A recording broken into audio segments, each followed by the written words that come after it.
Hello doctor रजत रेहान, कैसे हैं आप? बहुत बढ़िया हूँ मैम। आप बताइए आप कैसे हैं। All good, all good. So doctor साहब, आज हम कुछ ऐसे चीज़ों के ऊपर बात करना चाहते हैं आपसे, और चाहते हैं कि हमारी ऑडियंस को कुछ इंसाइट्स समझ में आए, कुछ चीज़ें क्लियर हो।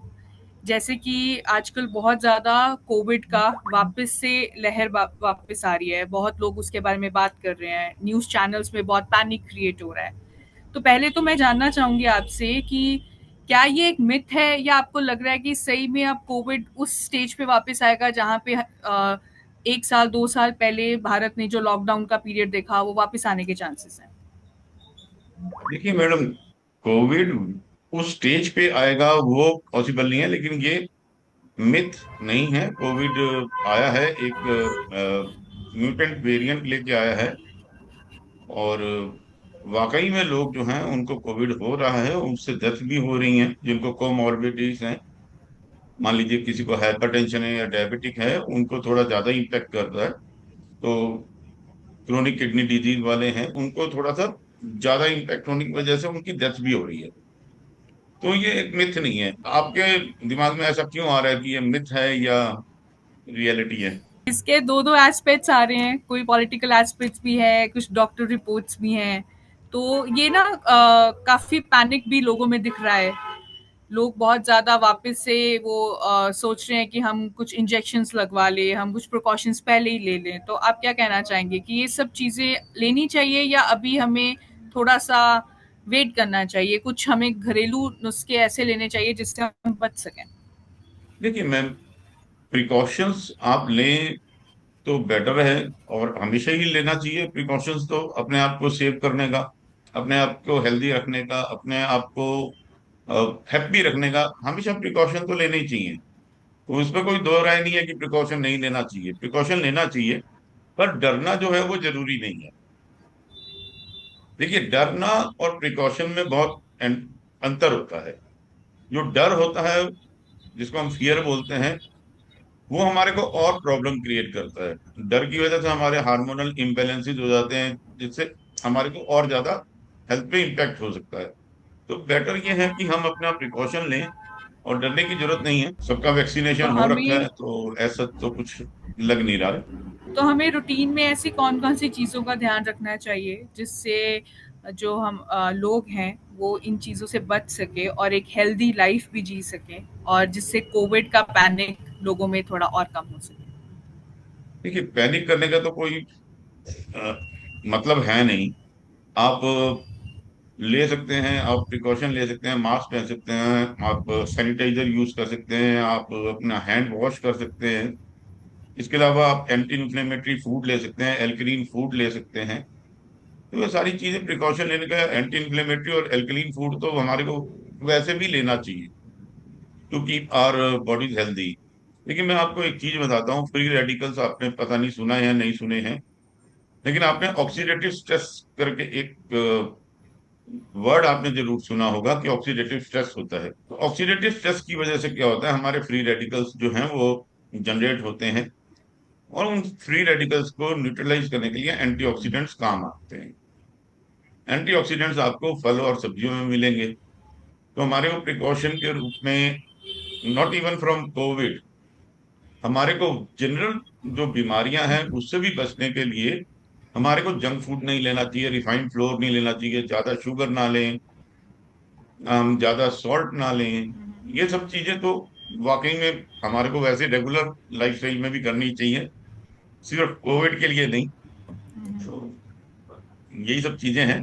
तो हमें जैसे लोग सुबह उठ के ऐसी रूटीन में क्या अपनी डाइट में इंक्लूड करें जिससे जो ये नॉर्मल खांसी जुकाम भी अब बहुत कॉमन हो गया है, मतलब जिसको भी खांसी जुकाम है वो दूसरा बोलता है कि यार मुझे कोविड इतना हो गया हो। सब डर जाते हैं। तो ऐसी कौन सी चीजें ले, ऐसी कौन सी चीजें का सेवन हमारी रूटीन में हो जिससे हमें इससे राहत मिल सके और इससे हम ओवरकम कर सकें?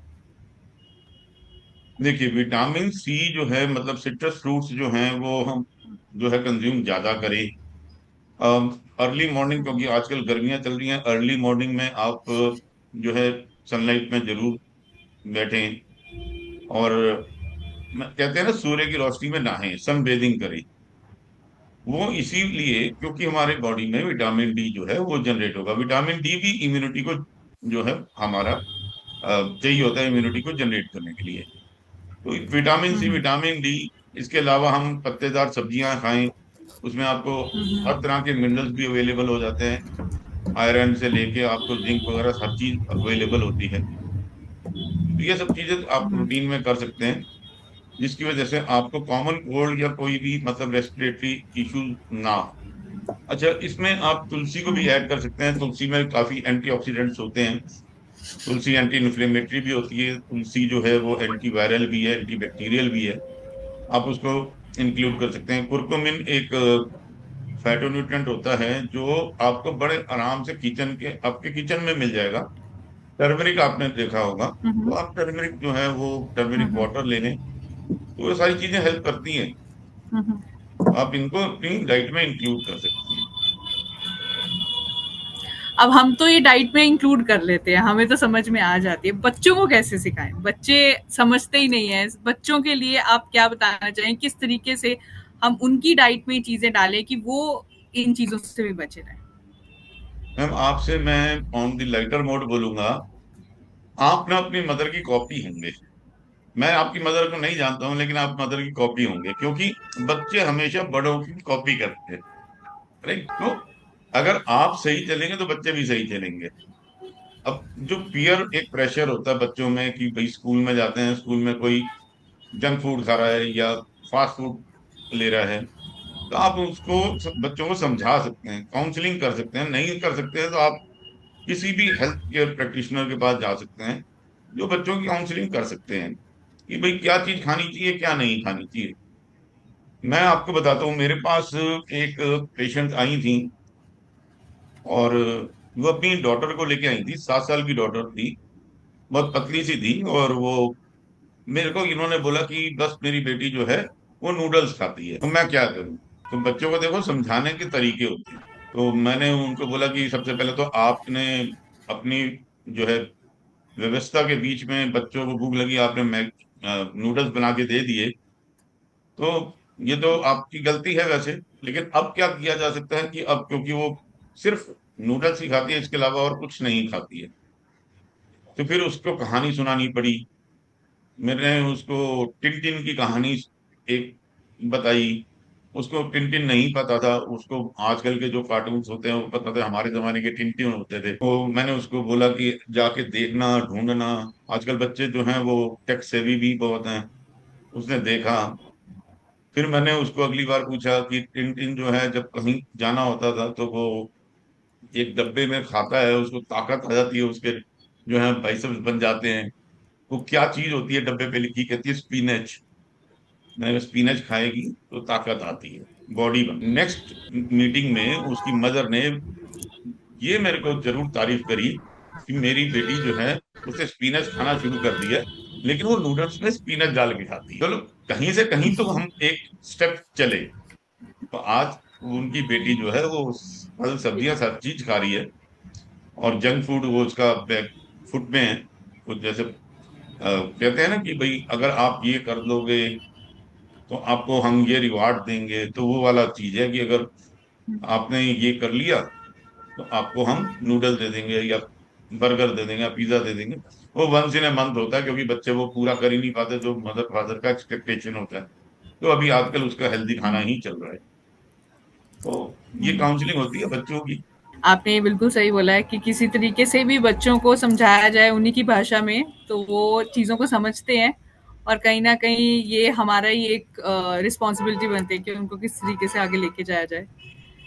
तो सर, ये कोविड का कहीं न कहीं आपके पास भी कुछ ऐसे पेशेंट्स आ रहे हैं, आपको भी शिकायतें क्या दिख रही है लोगों की? लोग क्या-क्या सिम्पटम्स लेके आ रहे हैं? देखिए, कोविड में अभी तक तो मेरे पास कोई पेशेंट ऐसा आया नहीं।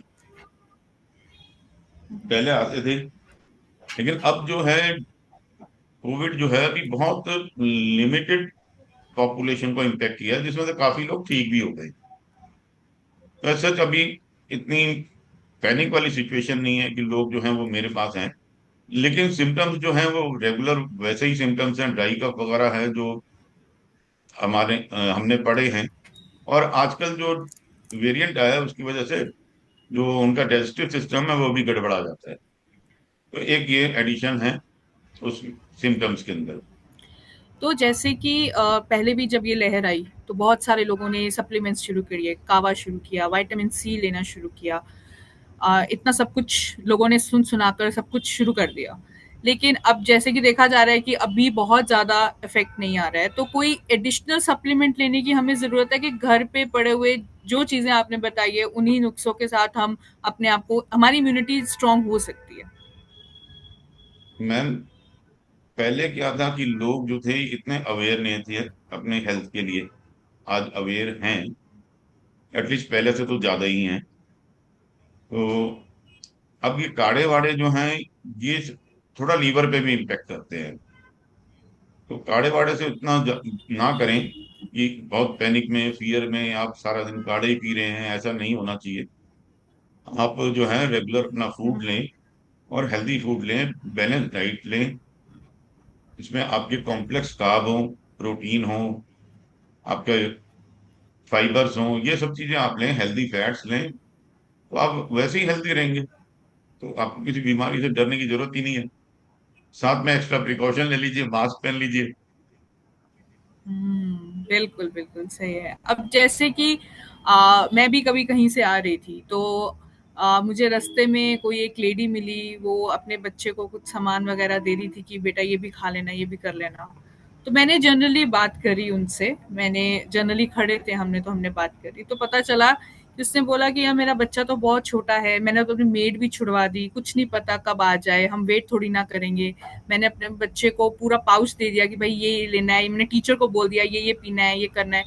तो ऐसे ऐसे लोग भी हम देखते हैं कि जो मतलब बहुत ज्यादा चीजों को ना सीरियसली ले लेते हैं कि भाई अभी शुरू कुछ नहीं हुआ है बट हम वेट नहीं करेंगे। आप उस सिनेरियो में क्या कहना चाहेंगे? क्या वो सही दिशा में जा रहे हैं या वो बहुत ज्यादा ओवर प्रोटेक्टिव हो रहे हैं अपनी फैमिली को लेकर? या लास्ट लोगों के कोविड एक्सपीरियंसेस ऐसे रहे, किसी के बहुत क्लोज वंस की डेथ हो गई, वो अब वेट नहीं कर रहे हैं, वो कह रहे हैं कि हम अब वेट नहीं करेंगे, हम अभी से ही अपनी प्रिकॉशंस इतनी ले लेंगे कि हम उस लेवल तक पहुंचे ही ना अगर कोई प्रॉब्लम आए तो। बहुत अच्छा क्वेश्चन है मैम। पहले तो ये प्रोटेक्शन जो है वो ओवर प्रोटेक्शन नहीं होनी चाहिए और अंडर प्रोटेक्शन नहीं होनी चाहिए। दूसरा ये, इसके पीछे थॉट प्रोसेस क्या, फियर है या आप रियल में एक प्रिकॉशन ले रहे हैं to make your child healthy through their life ना, not for certain kind of period. तो throughout their life healthy रहे, उसकी आप अगर उनको एजुकेशन इम्पार्ट करते हैं तो वो बेटर है। बाकी जो आप बोल रहे थे इससे पहले कि पॉलिटिकल हमने सुना है, मुझे नहीं पता आपने क्या सुना है, लेकिन अगर गवर्नमेंट बोल रही है कि आप मास्क पहने तो आप पहने ना। क्यों आप मतलब अब इंडिया के अंदर है कि अगर आपको गाइडलाइन या रूल देते हैं तो इंडिया का सिटीजन सबसे पहले होता है, देखी जाएगी, तो तोड़ देते हैं। राइट। बिल्कुल। ये एटीट्यूड गलत है। कोई आपको एक अथॉरिटी बोल रही है जो एक रिस्पॉन्सिबल रिस्पॉन्सिबिलिटी वाली सीट पे बैठी है, तो आप उसको सुने और माने। हमारे यहाँ पे मैं देखता हूँ ट्रैफिक के बोर्ड लगे होते हैं, रूल्स लिखे होते हैं, रेड लाइट को कैसे क्रॉस करते हैं लोग। मेरे सामने की बात, रोज ही देखते हैं, आप भी देखते होंगे, मैं भी देखता हूँ। तो बिल्कुल। हमारे यहाँ ये एटीट्यूड जो है ना, वो एक गलत है। और इसके लिए आज जो जनरेशन है स्कूल में, उनको रूल्स फॉलो करने का, डिसिप्लिन का, और साथ में हेल्दी कैसे रहना है उसकी एक एजुकेशन देने की बहुत जरूरत है। बिल्कुल आपने बहुत सही बोला डॉक्टर जी। तो हमें आपसे बात करके काफ़ी चीज़ें क्लियर हुई कि क्या-क्या चीज़ें हम घर बैठ के भी कर सकते हैं। हमें पैनिक लेने की ज़रूरत नहीं है। हमें दवाइयों पे बहुत ज़्यादा निर्भर होने की भी ज़रूरत नहीं है। घर के कहते हैं माँ के और दादी के जो नुस्खे होते हैं, वही बहुत कामयाब रहते हैं। और उसी में से कुछ नुस्खे आपने भी हमें बताए कि किस तरीके से हम अपने अपने परिवार वालों के, अपने नज़दीकी लोगों को भी सुरक्षित रख सकते हैं विदाउट शोइंग एनी पैनिक। और उसके अलावा कोई लास्ट में जाते जाते हम हमारी ऑडियंस को कुछ टिप देना चाहते हैं? देखिए, आप सुबह उठते हैं, सबसे पहले आप अपनी हाइड्रेशन पे काम करें। देखिए, आप रात को खाना खाते हैं, पानी पीते हैं और सो जाते हैं। आप 7 घंटे सोए, 8 घंटे सोए, आपने पानी तो पिया नहीं। तो आपकी बॉडी को, जब आप उठते हैं तो आपकी बॉडी को हाइड्रेशन चाहिए, उसको पानी चाहिए। पानी दीजिए। अब बेटर है कि आप उसमें लेमन वाटर ले लें, और उसमें थोड़ा सा सॉल्ट ले लें, ब्लैक सॉल्ट ले लें, या सिंपल वाटर से भी काम चलेगा, और सिप सिप करके पिए। अभी आप देख रहे होंगे अपनी ही इंटरव्यू में कि मैं कितनी बार सिप ली है मैंने पानी की। मैंने एक बार एक झटके में पानी नहीं पिया। तो सिप सिप लेके गए, बॉडी को अब्जॉर्ब करने का टाइम दें। ब्रेकफास्ट आपका जो है वो प्रोटीन रिच होना चाहिए। मैं जनरल पब्लिक के लिए बोल रहा हूँ ये। प्रोटीन रिच होना चाहिए, कॉम्प्लेक्स कार्ब होने चाहिए, सो डेट आपके पास एनर्जी हो, और हेल्दी फैट्स होने चाहिए। मिड मॉर्निंग में भी आप जो है हेल्दी स्नैक्स ले सकते हैं, अगर आपको भूख लगती है। कई लोगों को नहीं लगती है, सीधा वो लंच में खाते हैं, तो लंच में आप खाने से पहले ही सैलेड खा लें, ताकि आपको जो है रफेज, जिसको हम बोलते हैं फाइबर, वो मिल जाए। नॉर्मल कुक फूड लें, जिसमें आपके वेजिटेबल्स ज्यादा हों, दाल हो, सीरियल जो है वो थोड़े कम हो, और थोड़ा सा और सैलेड ले लें। शाम को भी आप जो है एंटी इंफ्लेमेटरी कोई भी हर्बल टी ले सकते हैं। और रात को आप लाइट डिनर करें, चाहे तो आप ओट्स की खिचड़ी खा लें, या सिंपल खिचड़ी खा लें सब्जियां डाल के, या सूप ले लें। डिनर हमेशा लाइट लेना चाहिए। हमारे यहाँ इंडिया में उल्टा ट्रेंड है, सुबह कम खाते हैं और रात में बहुत हैवी डिनर करके सोते हैं। तो इसको बस पलटना है, जो कर रहे हैं उसको, लाइफस्टाइल को चेंज करना है 180 डिग्री पे। हर चीज जो है वो हेल्दी हो जाती है। हमारा शरीर भोजन से बना है, दवाइयों से बना नहीं है। तो सबसे पहले भोजन सही करें, दवाई की जरूरत नहीं पड़ेगी। अपने भोजन को ही अपनी मेडिसिन बनाएं। धन्यवाद। बिल्कुल, बिल्कुल। Thank you so much sir, आपसे बात करके बहुत अच्छा लगा। बहुत सारे लोगों को अब बहुत क्लैरिटी होगी, और ऐसे ही अब हम और इश्यूज़ लेके आएँगे, क्या-क्या लोगों को प्रॉब्लम्स आ रही है उसके ऊपर बात करेंगे। Thank you so much sir. Thank you. Thank you.